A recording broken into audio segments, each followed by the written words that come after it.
도대체 전통의 민주당이 무슨 짓을 한 겁니까? 자기 체포동의안 막아보느냐고 민생을 위한 의정활동 안 하지 않았나요? 1%에 들어갈 것 같은데요, 제가 보기에.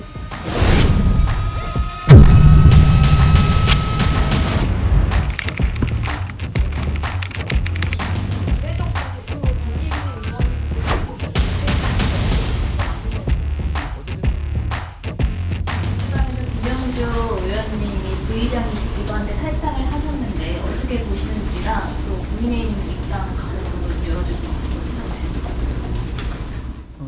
김영주 국회 부의장님은 대단히 합리적이고 상식적인 분인 것으로 저는 기억합니다. 그리고 많은 언론인들과 국회 관계자들이 그렇게 생각하실 겁니다. 제가 법무부 장관을 할 때 안민석 의원이 황당한 소리 할 때 국회 부의장으로서 사회를 보신 적이 있거든요. 그때 제가 아까 놀랐던 것이 그분이 민주당이시잖아요. 그런데 대단히 품격 있게 제지하시더라고요.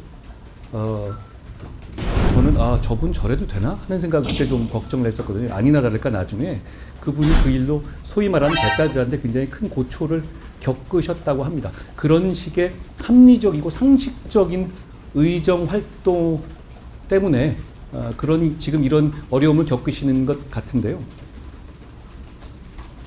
저는 이렇게 생각합니다. 이재명을 사랑한다는 완장 차지 않은 사람은 지금의 이재명 민주당에서는 견디기 어려운 것 같습니다. 더불어민주당이잖아요. 이게 민주라는 말을 붙일 정도의 정당입니까? 국민들께서 그렇게 생각하실 것 같습니다. 이렇게 비교해 봐 주십시오. 지금 국민의힘에서 공천에서 대표인 저를 지지하느냐 반대하느냐가 우리 국민의힘의 공천을 받는데 1%라도 영향이 있다고 생각하십니까?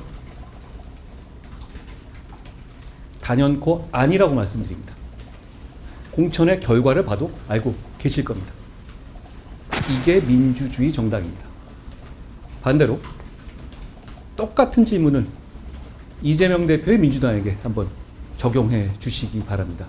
이재명 대표에게 찬성하느냐 반대하느냐, 이게 지금 민주당 공천의 몇 퍼센트를 차지하고 있는지 한번 생각해 봐 주시기 바랍니다. 거의 전부 아닙니까? 김영주 부의장 같은 사람도 견디지 못하는 정당을 만들었습니다. 이재명 대표가. 도대체 전통의 민주당이 무슨 짓을 한 겁니까? 안타깝다는 말씀 드립니다. 네, 민주당도 사실 시스템 공천이라고 표현을 하잖아요. 그런데도 위원장이 말씀하시는 양당 공천의 차이가 발생하는 이유가 뭐라고 보십니까? 그 시스템 공천이 왜 모든 함수를 통해서 다 이재명이 원하는 결과만 나옵니까? 이상하지 않아요? 왜 박용진이 10%에 들어가고 김영주가 10%에 들어가죠? 그럼 이재명은 10%에 들어가야 되지 않습니까? 그분 단식하느라고 의정활동 제대로 못하지 않았나요? 재판 다니느라고 의정활동 제대로 못하지 않았나요? 자기 체포동의안 막아보느냐고 민생을 위한 의정활동 안 하지 않았나요? 1%에 들어갈 것 같은데요, 제가 보기에. 그런데 제가 자세히 보지는 않았지만 거기 혹시 이재명 대표의 이름이 있습니까? 있나요? 도대체 무슨 시스템이에요, 이게? 시스템이라는 건 예측 가능해야 되는 겁니다. 어떤 행동을 했었을 때 어떤 결과가 나온다라는 것이 예측 가능해야 되는 것 아니겠습니까? 저는 김영주 같은 분이 10% 들어가는데 이재명 같은 분은 안 들어간다?